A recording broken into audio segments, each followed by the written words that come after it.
Og velkommen til den her video. Det spiller jeg Fortnite, som er et helt nyt skin inde i Fortnite. Jeg har ikke prøvet skinnet endnu, jeg har lige købt det. I kan se det her skin, der hedder Rubius, Rubius står der. Og han er en YouTuber, tror jeg. Han gik bare til Fortnite, tror jeg. Og han har nogle edits. Jeg har ikke det her det er den eneste edit, jeg har. Så lad os bare lige komme ind og kigge her. Han har den her style Mad Cat. Det er det faktisk virkelig fed. Den her style. Og så har han sådan nogle, hvis man gør det til normal style, så kan man få solbriller på. Og så kan man få hvid hår på ham der Rubius. Og så kan man få sådan noget FX. Når der er bagpå her, så kan man se, at man kan få uden det her reflekser. Man kan ikke lige se, men jeg kan lige se det her. Man kan få uden sådan nogle her reflekser her. Boom. Man kan få uden det på de her snore her, så kan man få med reflekser. Her, så kommer der sådan noget her røg ud. Jeg tænker, at vi skal spille som det her skin i dag. Det bliver mega fedt. Tror jeg da. Jeg håber det der. Så lad os egentlig bare hoppe ind i game. Jeg ved ikke, hvad for et style vi skal spille som om. Jeg tror bare, vi skal spille som det helt originale. Her. Så lad os egentlig bare hoppe ind i game. Jeg glæder mig meget til at finde ud af. Det nye crewpack kommer om 3 dage. Det glæder mig faktisk ret meget til. Lad mig lige se det. Polus hedder det. Det er sådan lidt lavaskin.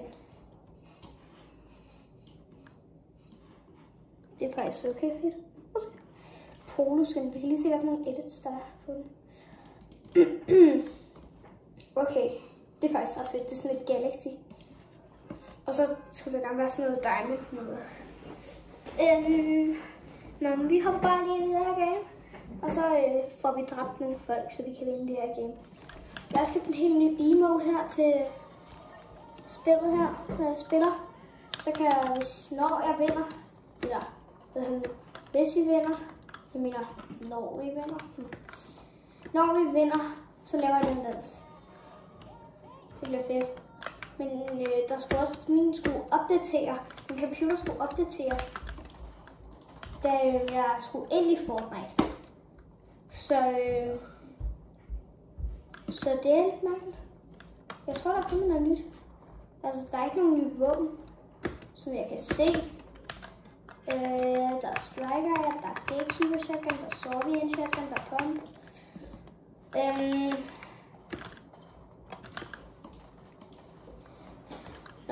What the hell? Bussen? Den ser sgu da sjov ud. Altså, jeg har ikke spillet Fortnite i så lang tid, så jeg har ikke sådan været inde i så lang tid. Men prøv at se bussen, den er 7 år, tror jeg. Fortnite har haft 7 års fødselsdag. Det har eksisteret 7 år. Det er ikke mere mit liv, men det er meget mit liv. Shit, det ser fedt ud, det her skin. Det er nice.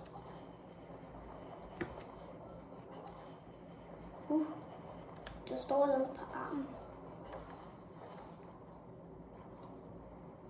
Der står noget på armen. Jeg har fået sådan noget på armen. Jeg tror bare, vi lander Green Gate.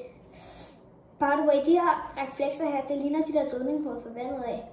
Så nogle gange tror man nok, at man kan hoppe sådan der mega sjovt. Jeg troede det faktisk lige roligt der. Der er nogen, der lavede. Der er kage her. I Green Gate her. Jeg tror faktisk, fordi en gatekeeper hedder en gatekeeper. Jeg tror det faktisk, fordi Service han var i Green Gate den sæson. Service var med i.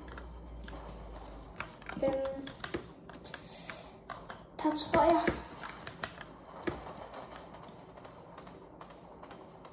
Jeg kan ikke finde ham. Der tror jeg, fordi han hedder jo Service, og det er Green Gate lige nu. det Fireworks Flame Gun. Nej, Fire Gun. Lad os se. Okay, sindssygt nok. Den beholder vi lige hurtigt. Men der, fordi Service var her, der tror jeg, fordi at det, så var det nok, fordi Gatekeeper, fordi at den blev lavet i Grimgate, fordi man klarede bossen i Grimgate Service, og det var ham, der havde Gatekeeperen, den Mythic Gatekeeper Shotgun. Så jeg tror faktisk, det er derfor, men jeg ved det ikke. Hvis nogen af jer ved det, så kan I bare skrive det i kommentaren.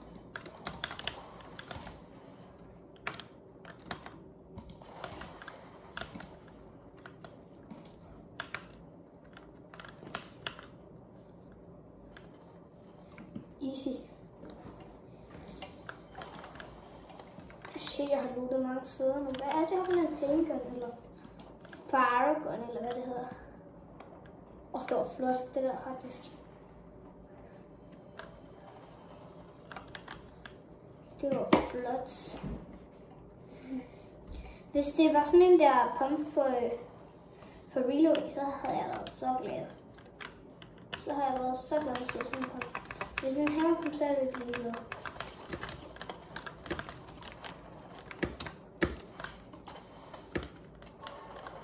Jeg synes, den virker godt.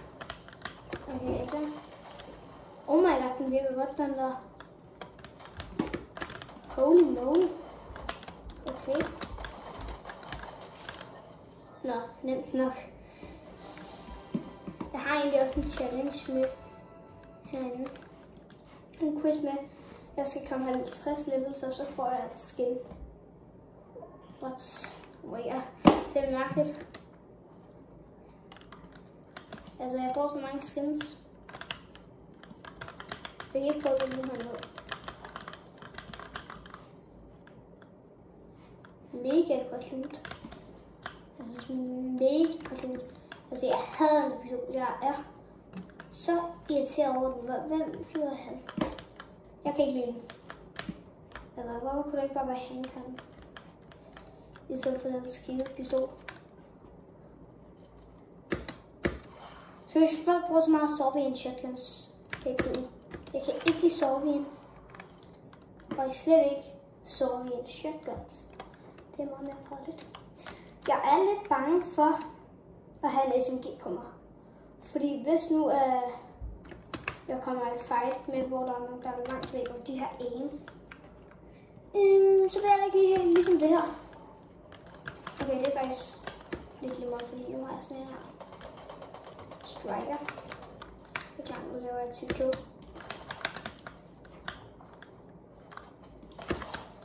Okay, det var bare overhovedet ikke sygt. Så men jeg skulle edit sådan, så kom jeg til at edit forkert. Men jeg skulle edit sådan der.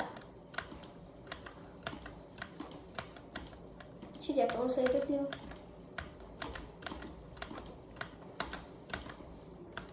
Oh my god. Så nu har jeg det noget loot. Ja, nu har jeg fyldt mit loot ud i den, så popper lige en mini. Det er måske en god idé, fordi så det går da godt for mig, det her.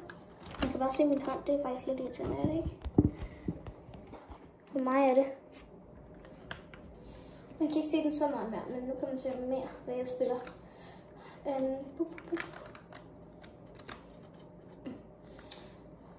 Nu er det The Raft.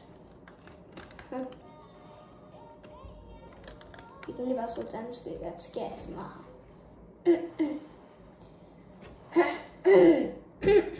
Jeg er lidt hæs i dag, så det må jeg undskylde, hvis I synes, det er irriterende. Men det kan jeg desværre ikke gøre noget ved. Den er kommet på den her. Det er klart, man synes, det ikke over. Hvis jeg lige gør sådan her. Okay. What? Oh my god. What the hell? Hvad sker der? Her. Okay, han havde jetpack, det er fandme interessant. Jeg havde faktisk spille med den jetpack der. Så han dræber bare folk, der kommer. Jeg er ikke bekendt. That's not bekendt. Hvad hvis man har alle 3 medaljer?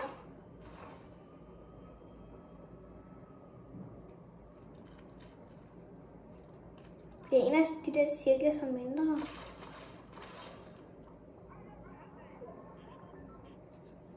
Okay, nu går vi videre til næste game. Det var ikke så godt det der.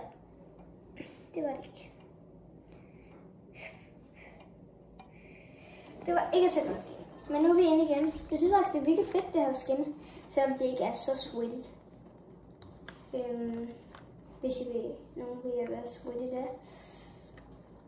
Det er ikke så sweaty, men det er, altså, det er jo drengeskin, men det er fedt. Der er god med det. Synes jeg selv. Men det er også selvfølgelig ikke med så mange gode i det der game, så det var lidt bare et godt game. Hvor har været den sidste jo. Med den der shotgun han har. Den kan jeg ikke lide. Okay. Han har været det der. Okay. Så på 25 skud kan folk være døde. Altså hvis man nu bare rammer helt forkert. Jeg tror godt, vi lander Mount Olympus. Der skør så lidt derovre, så er det egentlig fint nok med mig. Men alligevel sker der også noget. Så ja. Hvorfor flyver der egentlig aldrig droner rundt i Mount Olympus eller Brawlers Battleground?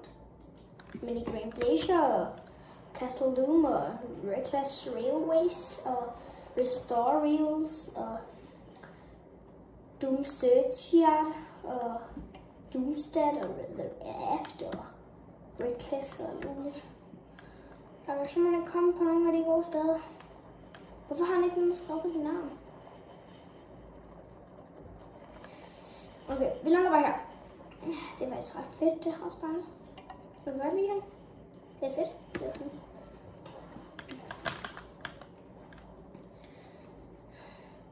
Så skal vi komme sammen, at jeg skal spille med flere nye skins, der kommer i Item Shell. Det her, det er by the way mit måske anden.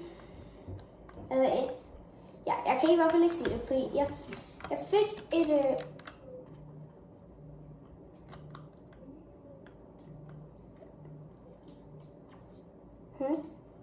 jeg føler, at der er noget, der ringer.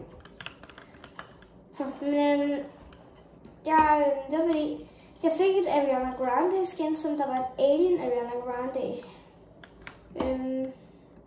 Det var et Icon skin. Men det mistede jeg på pludselig, og det blev jeg faktisk ret irriteret over. Så det blev jeg jo ked af derovre, og så fik jeg det her. Shit, han var dårlig, han der.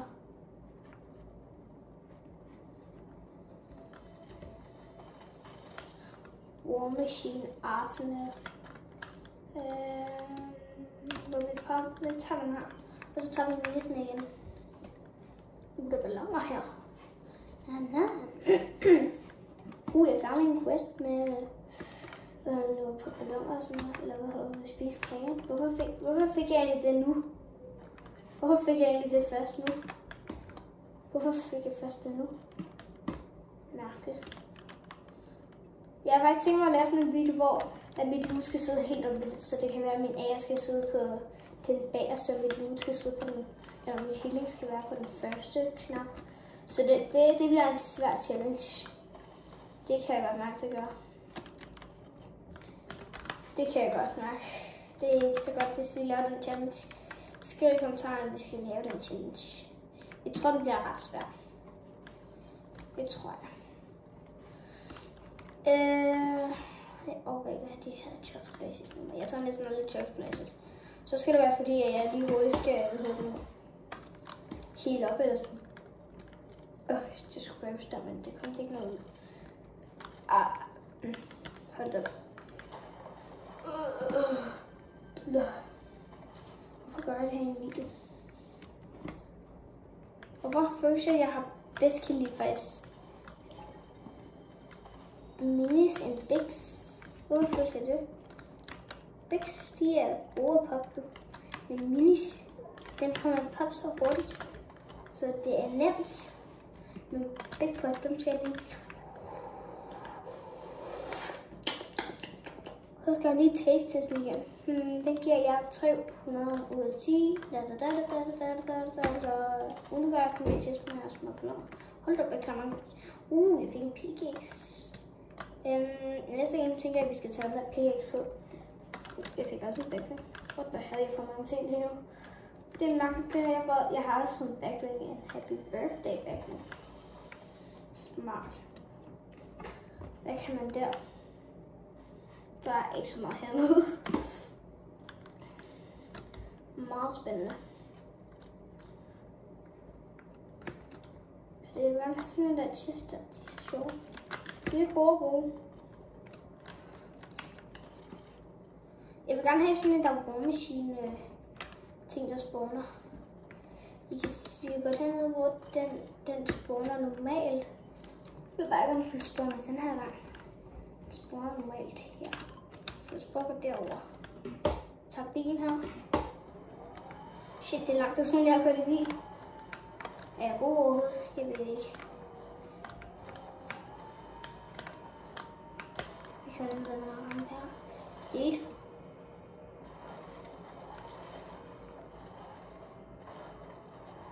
Hov. Måske kører jeg ikke så godt. En der. Herovre. Kør herovre. Nej, freak. Det mener du ikke. Så kører jeg op her. Goddammit. Der er intet her seriøst. Seriøst.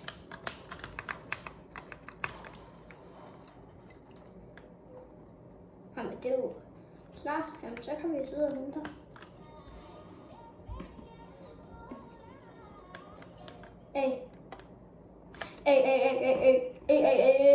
Jeg skal derover. Men jeg må ikke køre. Min bil er spasser.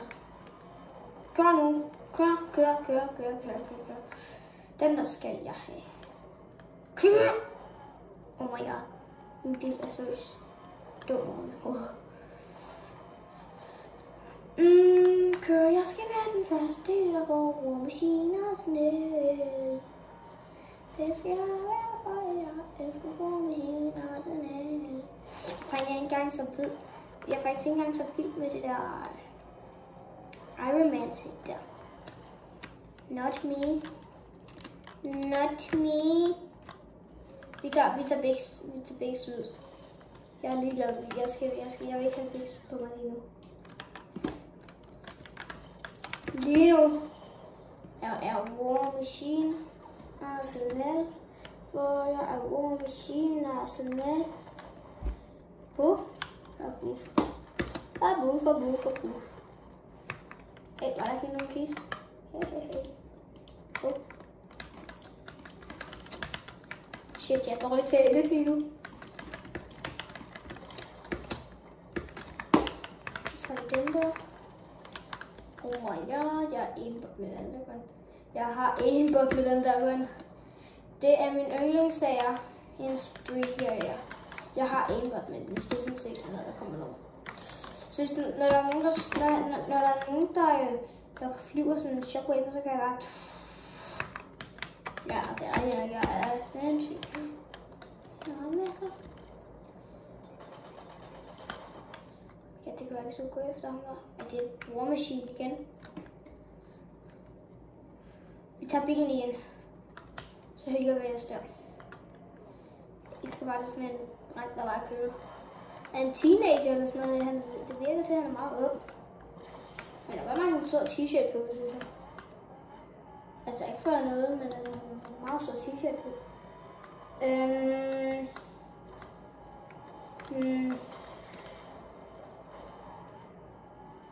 Det er ikke en dalje, en speeder.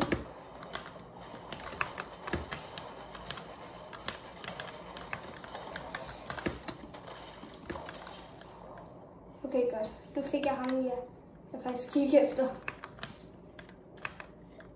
Jeg vil lige se ham på kortet der. What? Han er allerede over ved Nitrodome. Hvorfor går det så hurtigt for ham? Ja. Kom her, nu bygger han selvfølgelig også lige. Den er klar.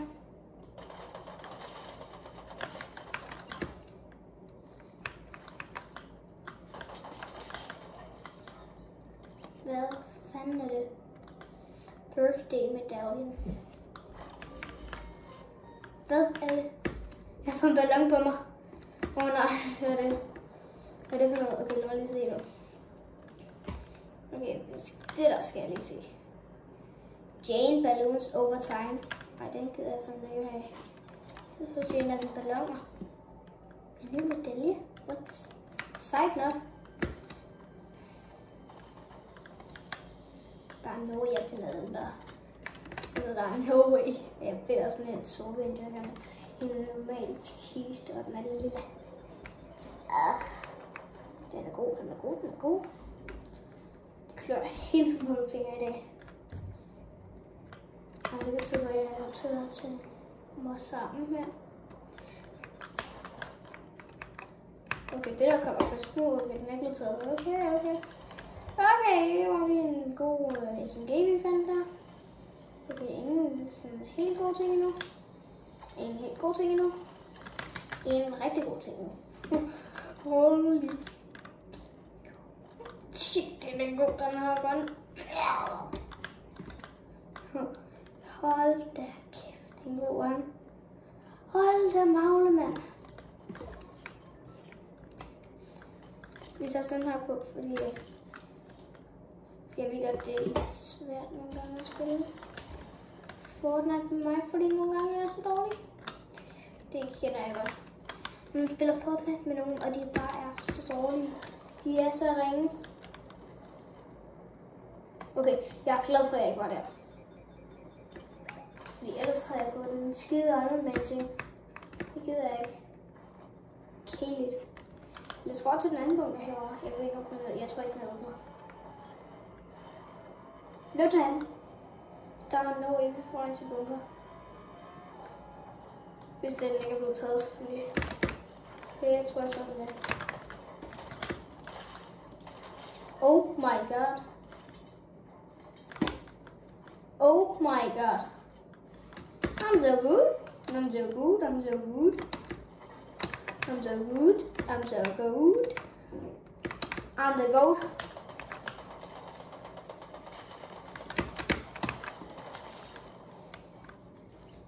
Oh my god. Jeg forstår ikke, hvordan det ser ud for folk, når bare lige kommer hurtigt over headshotten. Headshotten. De er godt nok kloge. Okay. Okay, ja. Nu søger vi lige efter her. Det her bliver spændende.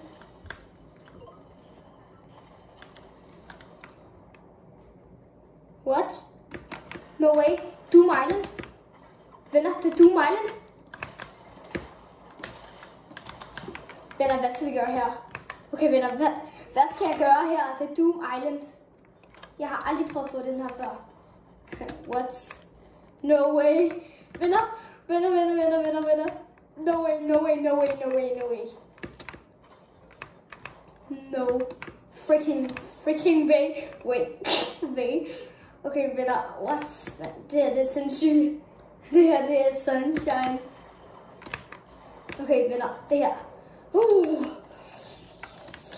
Hvordan er det her sket i mit liv? Jeg forstår det ikke. Okay.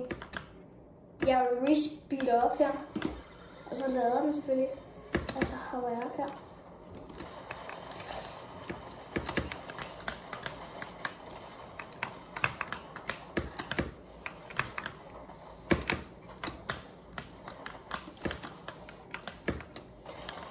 No way. Venner, vi fik ikke Doom Island, men what, det er sygt, den spawnede. Der er no way, han får den for sig selv. Lad os lige spectate ham. Jeg vil gerne lige se det. Der er no way, han får den deroppe. Hvis han får den, jeg vil gerne se, hvordan det ser ud. Jeg har aldrig set, hvordan det ser ud.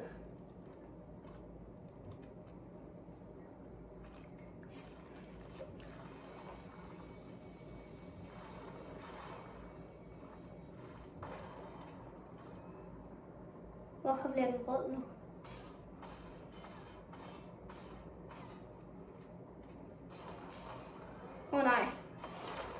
Det er ikke så godt, det der. Han skal fandme passe på. Der er no way, han gør det der. Han er fandme god, ham der til Fortnite. Oh shit, vi spectater ham bare.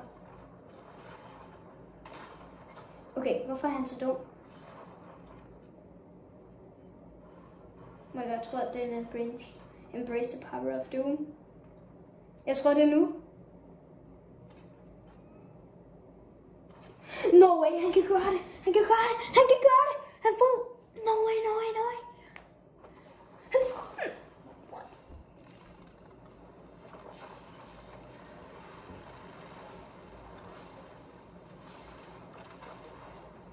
Det ser fedt ud.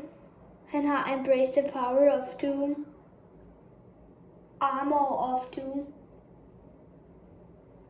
Oh my god.